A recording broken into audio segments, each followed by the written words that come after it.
ஒரு சின்ன குட்டி கதை சொல்கிறேன். அது உண்மையிலே வெரி இன்ட்ரெஸ்டிங்காக இருக்கும். என் வாழ்க்கையில் எனக்கு அடாப்டான ஒரு கதை. கேட்டிங்கன்னா உங்களுக்கே ரொம்ப ஆச்சரியமாக இருக்கும். அதாவது ஒரு தற்பெருமைக்காரி ஒரு ஊரில் வாழ்ந்து வந்தாலாம். அவள் என்ன பண்ணியிருக்கா, ஒரு சந்தைக்கு போயிருக்கா. அந்த சந்தையில் ஒரு மாடு, அந்த மாடை பார்த்துருக்கா. மாடுன்னா அது எப்படி மாடுன்னா ஒரு இளிச்சாவாய மாடு. அந்த மாடை பார்த்தோன்னா அவளுக்கு என்ன தோணியிருக்கு, இந்த மாடு நம்மளுக்கு எல்லாத்துக்கும் வளைஞ்சு கொடுக்கும். இந்த மாடை வச்சு நம்ம செக்கில் கட்டி போட்டோம்னா நம்ம போடுற புண்ணாக்கையும் நம்ம போடுற வைக்கலையும் தின்னுக்கிட்டு நமக்கு விசுவாசமாக வேலை பார்க்கும் அப்படின்னு சொல்லி அந்த மாடை ஒரு சொற்ப விலைக்கு ஒரு குடும்பத்திட்டருந்து பிரித்து வாங்கிட்டு வீட்டில் கட்டிட்டான். செக்கில் கட்டிட்டான்.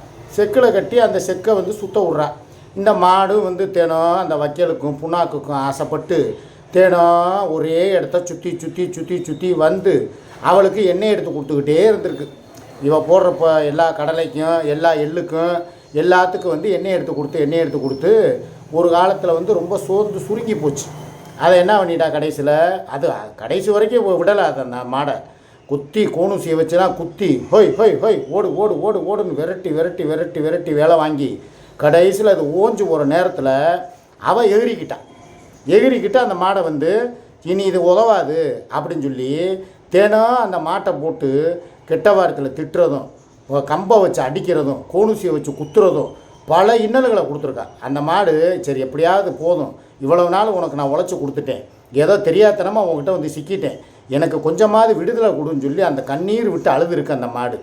கடைசி கட்டமாக நீ சாகிற வரைக்கும் உன்னை நான் விடமாட்டேன், உன் உயிர் அப்படியே போகிற நிலைமையில் ஆனதுக்கப்புறம் தான் உன்னைய கொண்டு போய் ரோட்டில் தூக்கி போடுவேன், அது வரைக்கும் உன்னை விடமாட்டேன், நான் உன்னை வச்சு செய்வேன், உன்கிட்ட உழைப்பை பூரா உறிஞ்சுவேன்னு சொல்லி உறிஞ்சிச்சான். அப்போ தான் அந்த மாடு யோசிச்சிச்சான், ஒரே ஒரு கவர்ச்சிக்கு ஆசைப்பட்டோம், ஒரு அழகுக்கு ஆசைப்பட்டோம், ஒரு பணத்துக்கு ஆசைப்பட்டோம், ஒரு 3 வேளை அந்த வைக்கலுக்கும் புண்ணாக்குக்கும் ஆசைப்பட்டோம், நம்ம இப்படி சோரம் போயிட்டோமே அப்படின்னு சொல்லி கண்ணீர் வடித்து கடைசியில் அதோட உயிரை அதுவே மாச்சிக்கிச்சான். இது யாரை சொல்கிறேன்னா, அந்த செக்கு மாடு வேறு யாரும் இல்லை, இந்த சிக்கா மாடு தான். அந்த செத்த மாடு வேறு யாரும் இல்லை, இந்த மாடு தான். இனிமேல் என் பேரை சிக்கான்னு கூப்பிடாதீங்க, செக்கு மாடு சிக்கான்னு கூப்பிடுங்க. இல்லைன்னா செக்கு மாடு, இல்லைன்னா சிக்கா மாடு, இப்படி வைங்க பேர். இதுதான் கரெக்டான பேர். அந்த பாவி நான் தான். ஏன்னா ஒரு மனுஷன் ஒரு அளவுக்கு தாங்க ஒரு பொறுமையாக போவேன், ஒரு வளைஞ்சு கொடுப்பேன். அவன் உடம்புல இருக்கிற திராணி இருக்கிற வரைக்கும் தாங்க உழைப்பேன், வேலை பார்ப்பேன். அதை விட்டுவிட்டு எப்போ பார்த்தாலும் நான் வாங்கி கொடுக்குற பொருள் எல்லாமே உடையுது.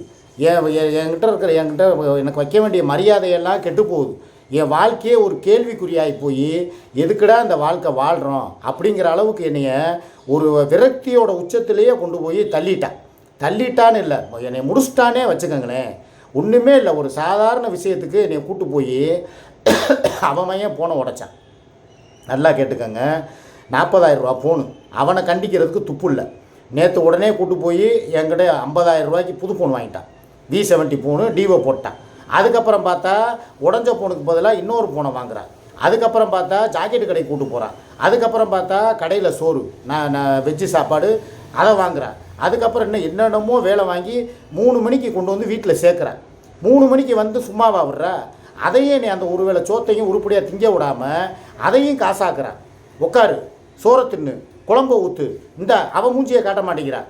என்னையவே பகடை காயாக்கி என்னை ஒரு காட்சி பொருளாக்கி என்னையை வச்சு சம்பாதிக்கிறான். நான் என்ன சொல்கிறேன், நீ என்னை வச்சு சம்பாரி, என்னை வச்சு நல்லா என்ன வேணாலும் யூஸ் பண்ணிக்க, நான் வேணான்னு சொல்லலை.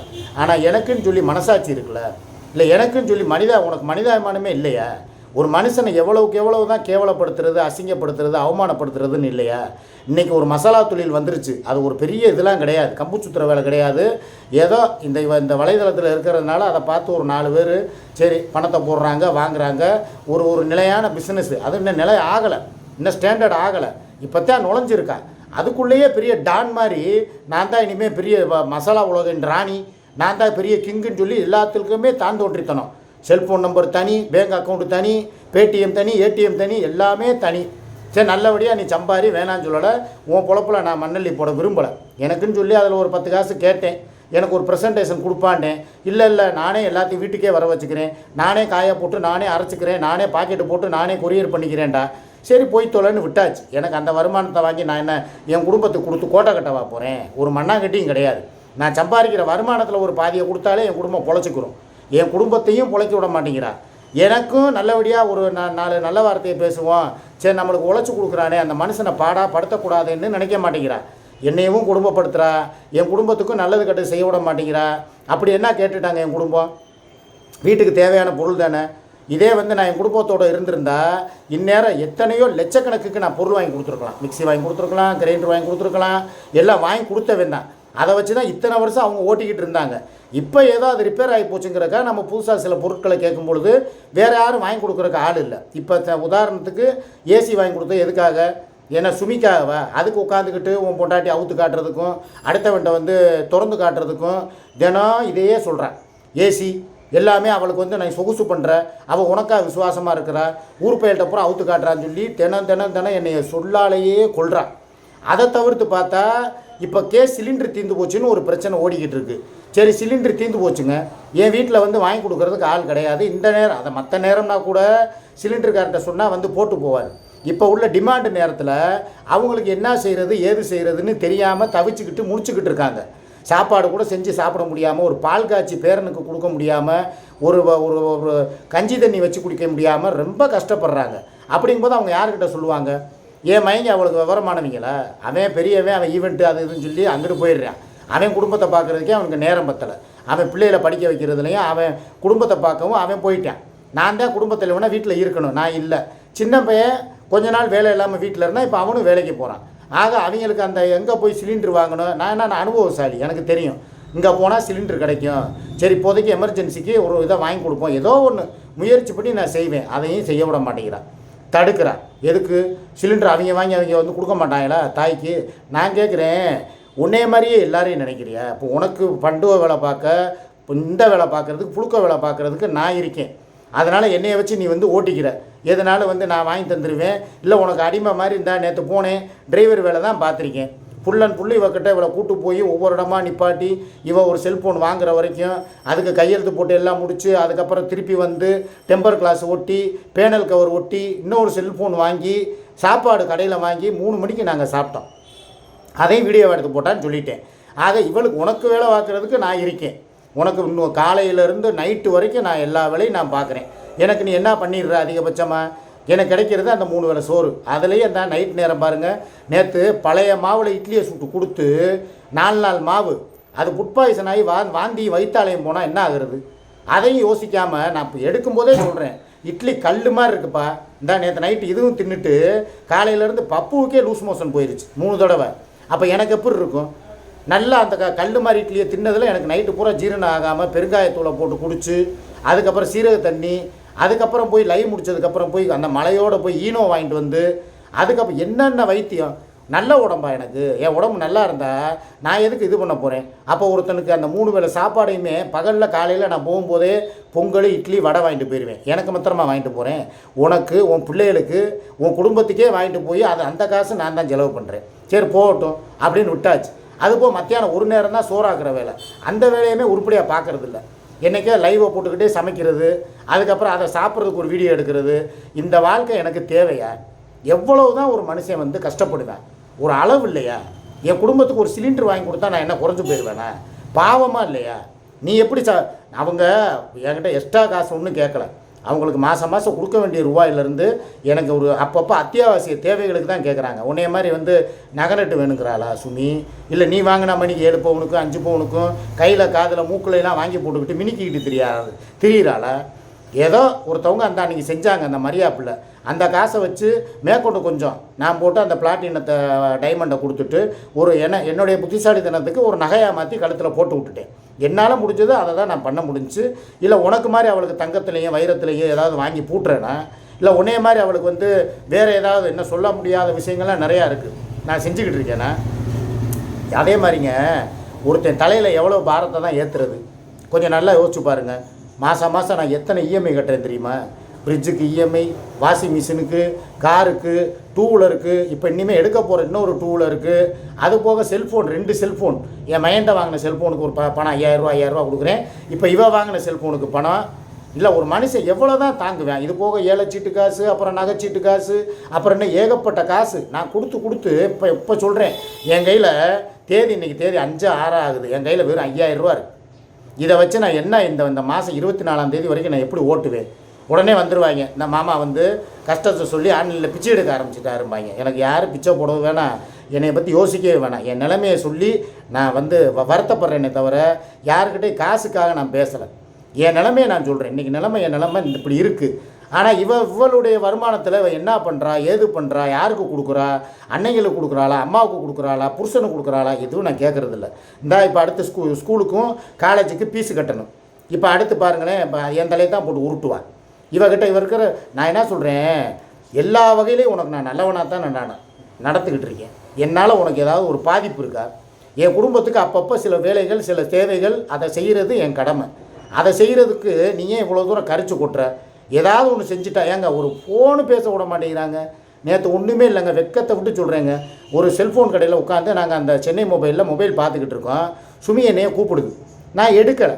திருப்பி என்ன பண்ணுறேன், கொஞ்சம் நேரம் கழித்து ஒரு டீ குடிக்கிறதுக்கு போகிறேன். எப்போ உனக்கு ப்ராசஸிங் முடிகிறதுக்கு கொஞ்சம் லேட் ஆகுது, நான் போய் ஒரு டீ குடிச்சிட்டு வந்துடுறேன் அப்படின்னு சொல்லிட்டு எந்திரிச்சு போய் கடையில் போய் ஒரு டீ, ஒரு வடை, வேறு காலையில் சாப்பிடவே இல்லை, வெறும் முறுக்க தின்னுட்டு போனோம். ஒரு டீ, ஒரு வடையை தின்னுட்டு ஒரு சிகரெட் அடிச்சுட்டு உள்ளே வர்றேன். அப்புறம் உன் பொண்டாட்டிக்கிட்ட பேசி முடிச்சிட்டிய அப்படின்னு சொல்லி ஆரம்பித்தா.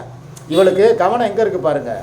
இவள் செல்ஃபோன் கடைக்கு செல்ஃபோன் வாங்க போனாலும் நான் என்ன பண்ணிக்கிட்டு இருக்கேன், நான் ஏது பண்ணுறேன், யாருக்கிட்ட பேசுகிறேன், என் சுமிக்கிட்ட பேசுகிறேன்னா இல்லை யாருக்கிட்ட என்ன பேசுகிறேன், யாருக்கு பணம் போடுறேன்னா எல்லாத்தையும் ஏட்டு ஜெட்டு க்ளீனாக கண்ணில் விளக்கெண்ணையை ஊற்றிக்கிட்டு வாட்ச் பண்ணுறேன். சரி நீ வாட்ச் பண்ணு, வேணான்னு சொல்லலை. நான் என்ன சொல்கிறேன், என் குடும்பத்தில் திடீர்னு ஒரு எமர்ஜென்சி, எதுக்கோ என்னை கூப்பிட்றாங்க. நான் ஃபோனே எடுக்காமல் விட்டுட்டேன்னா ஏதோ ஒரு இந்த அன்றைக்கி நடந்த மாதிரி ஒரு ஆக்சிடெண்ட் ஆயிடுது. அன்றைக்கி நைட்டு 11 மணி என் மையன் எனக்கு தான் ஃபோன் பண்ணேன், நான் எடுக்கவே இல்லை. அப்போ எங்கே அடித்தேன், உனக்கு ஃபோன் அடித்து இந்த மாதிரி விவரத்தை சொன்னாங்கல்ல. இது வந்து எனக்கு ஒரு பாடம் தானே.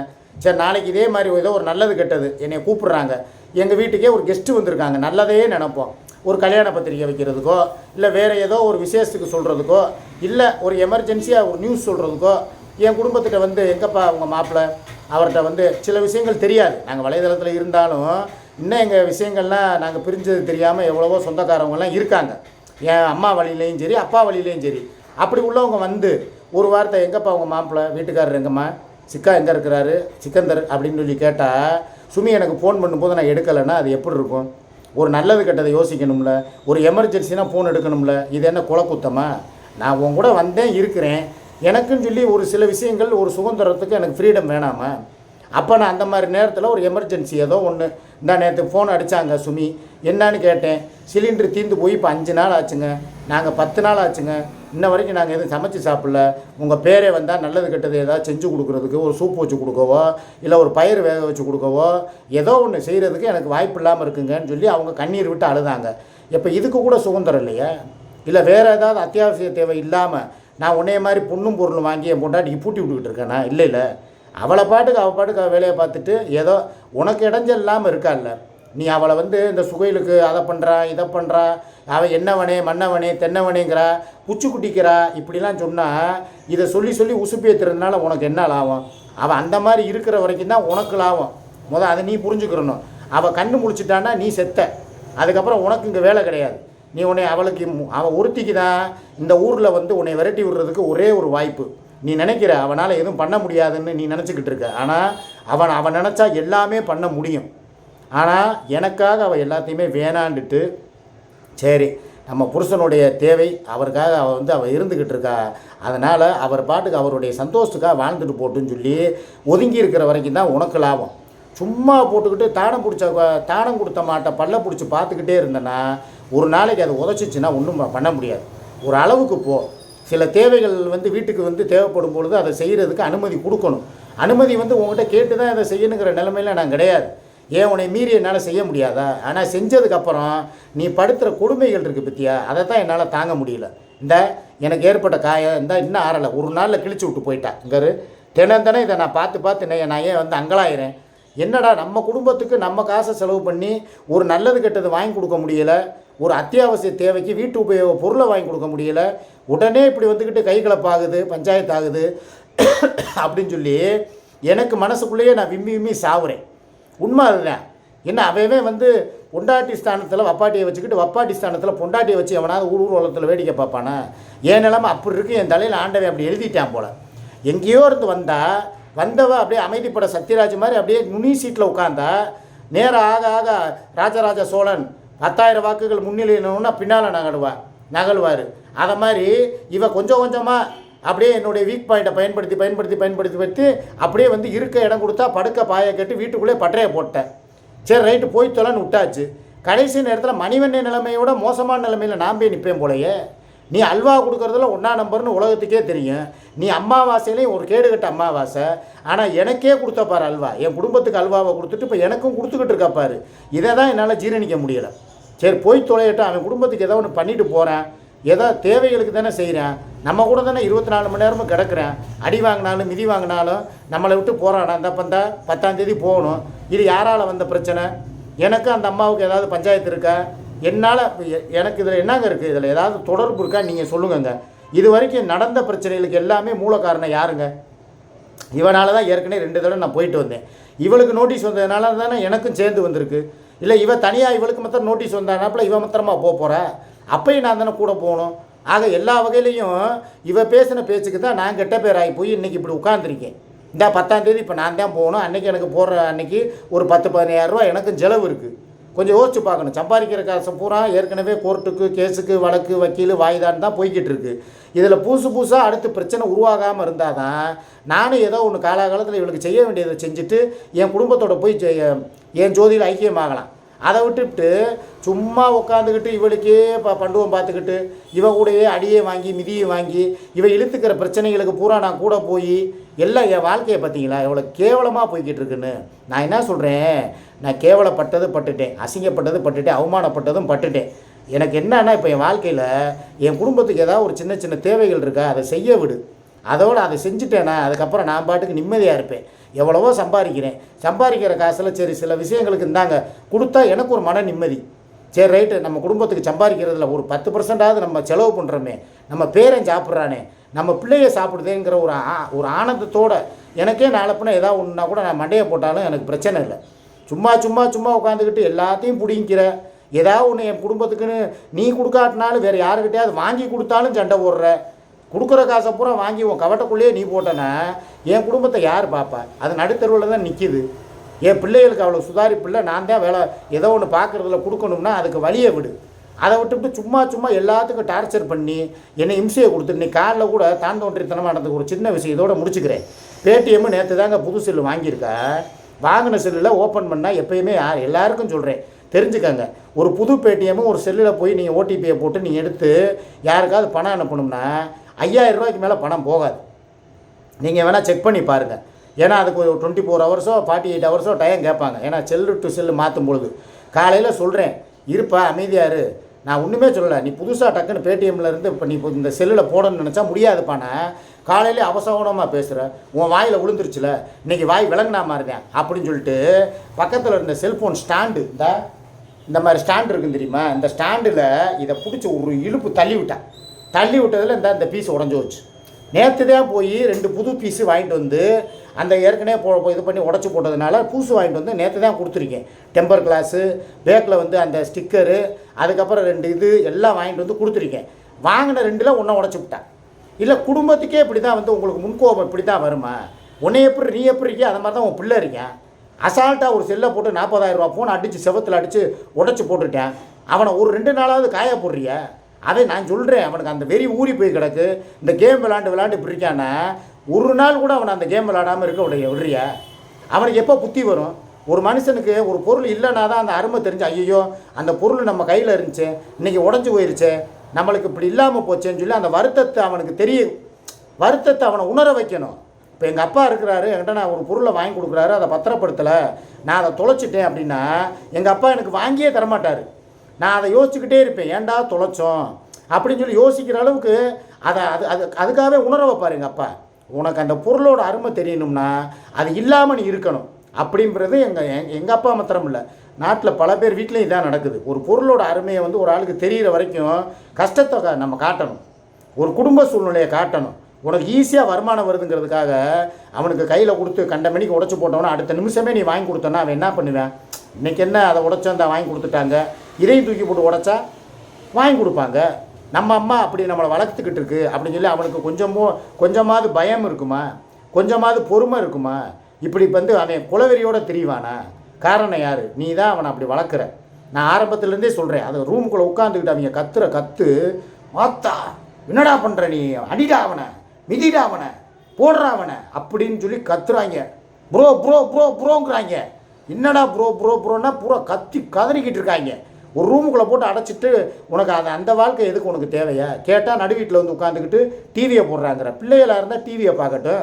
நடு வீட்டில் உட்காந்து 4 வாரத்தை ஜாலியாக பேசுகிறதுக்கு அனுமதி. அதை விட்டுட்டு சும்மா 24 ஹவர்ஸ் அவங்களை ரூமுக்குள்ளேயே அடைச்சி போட்டு அடிமை பெண் எம்ஜிஆர் மாதிரி வளர்க்குற. இப்படி வளர்த்தா நாளைக்கு என்ன ஆகும்? நான் சொன்னதை கேட்காம இன்னமும் நீ போனேன்னா இப்பயும் சொல்கிறேன், என் குடும்பத்து மேலே எடுக்கிற அக்கறையை விட உன் குடும்பத்து மேலே தான் நான் ரொம்ப அக்கறை எடுத்து நான் பாதுகாத்துக்கிட்டு இருக்கேன். ஆனால் உனக்கு அது தெரிய மாட்டேங்குது. தேவையில்லாமல் பிள்ளைகளுக்கு செல்லம் கொடுக்குறது, செல்ஃபோனை கொடுக்குறது, இப்படியே போனால் எனக்கு தெரியாது. நான் இப்போ என் குடும்பத்துக்காக பேசுகிறதா இல்லை இவன் பிள்ளைகளுக்காக பேசுகிறதான்னு தெரியல. சரி பார்ப்போம். ரிசல்ட் இருந்தால் 8ஆம் தேதி ரிசல்ட்டாக வந்துட்டு அதுக்கப்புறம் 10ஆம் தேதி வந்து இதுக்கு போகணும், சென்னை போகணும்.